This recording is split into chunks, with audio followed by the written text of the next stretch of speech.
Nobody ever give a handout. For this dress, talking grams out. Cut them off, hit the hand out. Yo, what's going on, people? You know who it is. It's Tay Wiz broadcasting live and direct from the Man Cave as usual. For those subscribers out there that is not subscribed to the YouTube channel, hit that bell. If you're not subscribed to my Twitter page, hit that bird at TAE_WIGGS.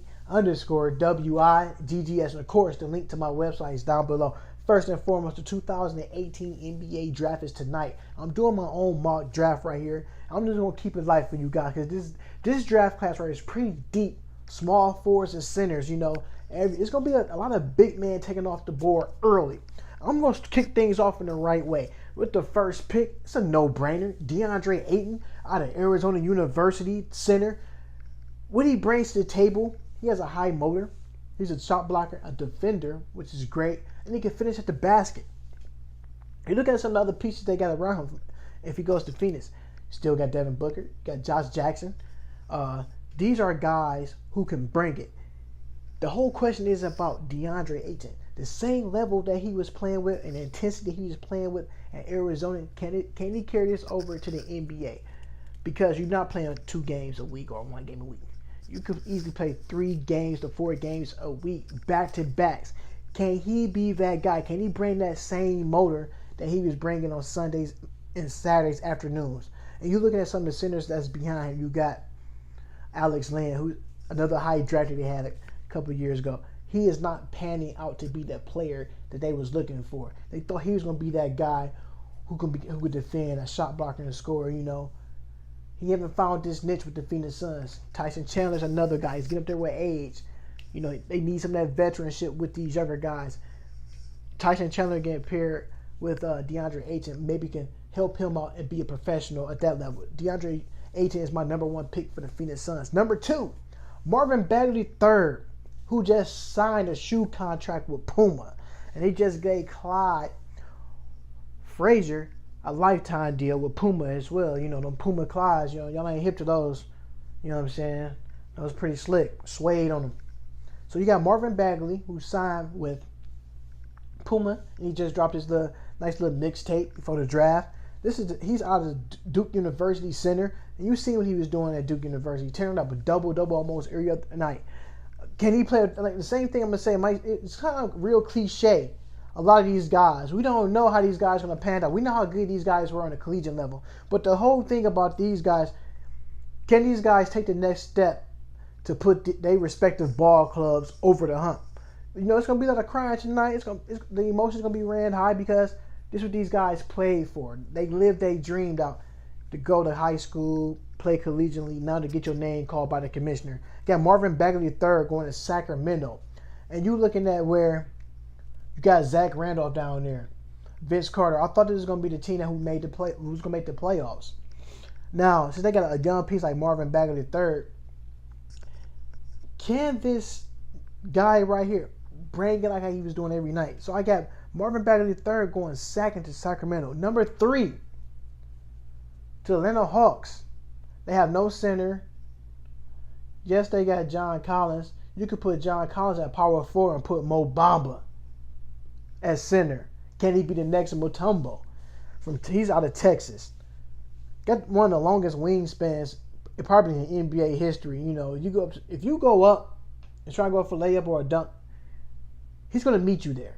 It probably won't be pretty either. Got Mo Bamba going number 3 to the Hawks. The Hawks need that. You know, no center. They give you that presence. You still got the other guys there. So what he brings to the table, like I said, athletic. You know, he's pretty thin. Got to get that weight up because every night it's gonna be somebody different. You're gonna have to guard some of the elite talent out there at center. I got him number 3. Number 4, center / power 4, Wendell Carter out of Duke University.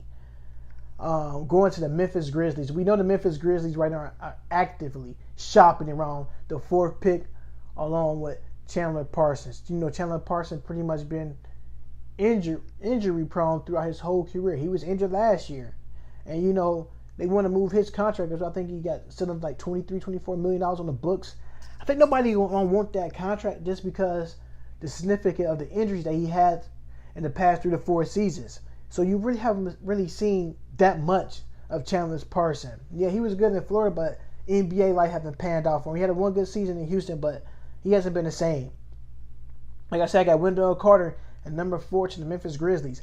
Number 5 may shock some people because they got their point guard of the future with Dennis Smith Jr. And I think Mark Cuban and his team would sit down and say, number 5, we think is probably the best player in the draft. Michael Porter Jr. out of Missouri, going to the Dallas Mavericks. You know you're getting Dirk Nowitzki up there, getting up there in age. Why not get a Michael Porter Jr. to replace a Dirk Nowitzki at that small forward, power forward spot? Thought that would be key. We know he got some issues coming in with the back injuries. We know he got cleared by medical staff through a lot of NBA teams that he has seen him visit, which is always a plus. Arguably, could be one of the best players in the draft. Maybe not. Probably still in the draft. And when he's healthy, we've seen some of the things that he can do. Very aerodynamic. Can get to the cup. Can create his own shot off the dribble. A lot of players these days in the NBA, a lot of them can't create their own shots off the dribble. Now, if he can keep that up, sky is the limit. You got Mikal Bridges. You got Jaren Jackson at number 6 going to Orlando Magic out of Michigan State. This is something they need. If you talk about Aaron Gordon is on the trading blocks. Then you talk about Nikolai Vujicic. What you gonna do with him if you going power forward? I thought that would be still in the draft too, because they're gonna probably go move one of these trades. Somebody's getting traded tonight. I'm gonna let you know when and where and how. Jaren Jackson, the player I'm gonna compare him to that I think was KG. Man, footwork is very, very nice. Crazy for a young guy. He got great footwork. Have an insane motor. Would not give up on plays. He remind me of that young, raw Kevin Garnett of the Timberwolves. Now, if he can play like that, man, you talk about a future Hall of Famer in Jaren Jackson.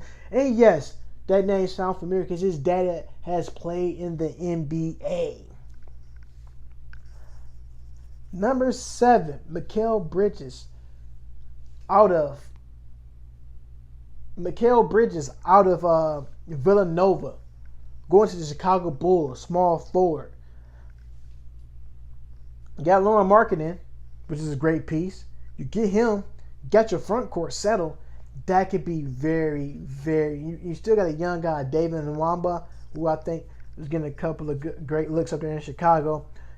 Now playing with Villanova, this team right here, Villanova, is a quiet, good team. But Mikal Bridges can hit the 3, defends. I think one thing he lacks of is definitely a consistent jumper, to just be more consistent for 15 feet. Now, if he can find that, just be a knockdown shooter for the Bulls got another hidden gem. Number 8 of the Cleveland Cavaliers. We know this guy had secret workouts with the Cavaliers. Both these guys did. But I think the Cavaliers would wind up getting point guard out of Oklahoma, Trae Young. Crazy, crazy range. Steph Curry type range. Will this be enough to keep LeBron James happy to stay in Cleveland? We know rumors are going around that he don't want to play in Houston, he prefer LA. Nobody doesn't know where LeBron James is going. LeBron James doesn't tilt his hand to no one. With Trae Young with brain, like I said, range. One thing that's his strength, shooting the ball. I think his weakness would be playing defense, and weakness is strength. If he can get a little stronger, because he's almost compared to Steph Curry, same type body build. And now if he can get a little bit stronger up in the upper area, sky's the limit for him. He maybe could be the next Steph Curry. That's high praises. Number 9, New York Knicks, small forward from Michigan State, Miles Bridges. One thing about this guy, watching all the Big Ten basketball, he almost looked Draymond Greenish type. He's going to defend. He's going to hustle. But one thing about him, he shoots the ball better than Draymond. And we already know the New York Knicks want to trade up to get another pick. But right now, Kyle Quinn has opted out of his contract and want to become a free agent. Maybe the team he go to will give him what he was looking for, because that guy Kyle Quinn is a nice piece. But back to Miles Bridges out of Michigan State. Like I said, You've seen some of the games. He can take over. He can score in points and bunches. He's a rebounder, which is always great. Number 10, may shock a lot of people. I got Luka Doncic, small forward, 76ers, from Real Madrid of Liga.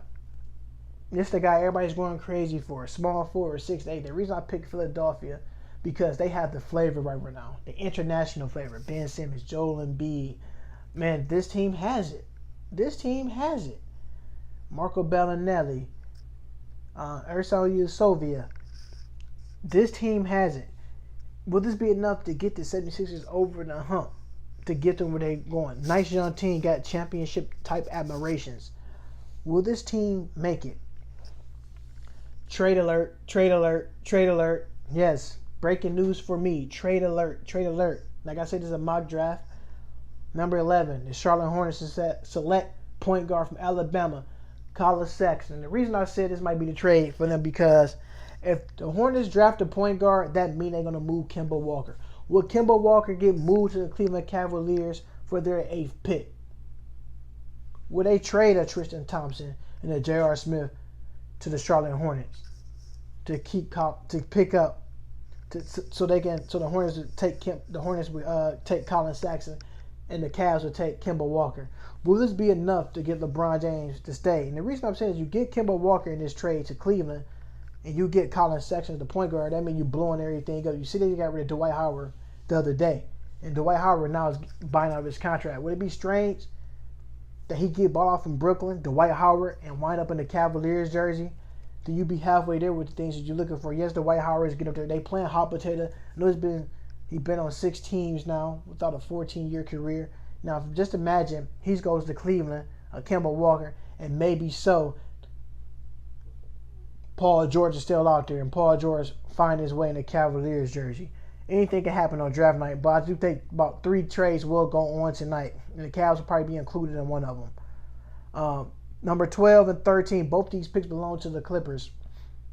And number 2, I got Brandon McCoy, the long center out of UNLV. These are the type of games that come on late night if you sleep, because we're on the East Coast. 7-foot center. He's from Chicago. He averaged about 16 points and 10 rebounds. And Brandon McCoy, the reason I got him going to the Clippers at the 12th pick, he's a 7-footer. DeAndre Jordan is gone. We don't know where he's going to end up at. Maybe Dallas. As we know, a couple years back, he signed a contract there before, and we seen what happened. He reneged on his contract and went back to the Clippers. I'm saying that the Clippers filled that void, picking up a young man as Brandon McCoy at center at UNLV. That's what he brings to the table. Strength. The lack of him probably is going to be defending someone on a daily night basis of his structure type. I got Gary Clark, power forward. Now you're replacing him with Blake Griffin. This team, the Clippers, need to get young and make some moves. Will Doc Rivers make some trades on draft night to get the player that they need for the future? Number 14, out of Duke University. Like I said, I was going to keep it light and easy for you guys. I'm going with Grayson Allen, point guard, and the Denver Nuggets. He has a lot of, he's the kid on the basketball court. He's going to give it his all. Yes, he's very controversial. But in the NBA, you want a player like that. That means he's going to put it all out there on the line for his team to get a win. And therefore, I got 3 Duke players coming out of the first round, maybe more. Like I said, I only picked 14 players to get drafted. Just my own little mock draft. Just keep it light, just trying to have some fun with it. But like I said, number 1, Phoenix Suns, DeAndre Ayton. Number 2, Kings, Marvin Bagley III. Number 3, Mo Bamba out of Texas to the Hawks. Number 4, Wendell Carter out of Duke, going to the Grizzlies. Number 5, Michael Porter Jr. out of Missouri, going to the Dallas Mavericks. Number 6, Jaren Jackson, Michigan State, going to the Orlando Magics. Number 7, Mikal Bridges, Chicago Bulls. Number 8, Trae Young, Cleveland Cavaliers. Number 9, Miles Bridges to the Knicks. Number 10, Luka Doncic, small forward, going to the 76ers. Colin Sexton with the trade alert I gave you guys from Alabama, going to the Charlotte Hornets. Number 12, Brandon McCoy, center, going to the Clippers. Number 13, Gary Clark, power forward, Clippers. And number 14, Grayson Allen, the very controversial player, going to the Denver Nuggets. That's how I'm doing it. That's how I'm routing my picks out. Y'all know who it is. Stay tuned to the one and only Tay Wiz live for the Man Cave. I'm out. Peace.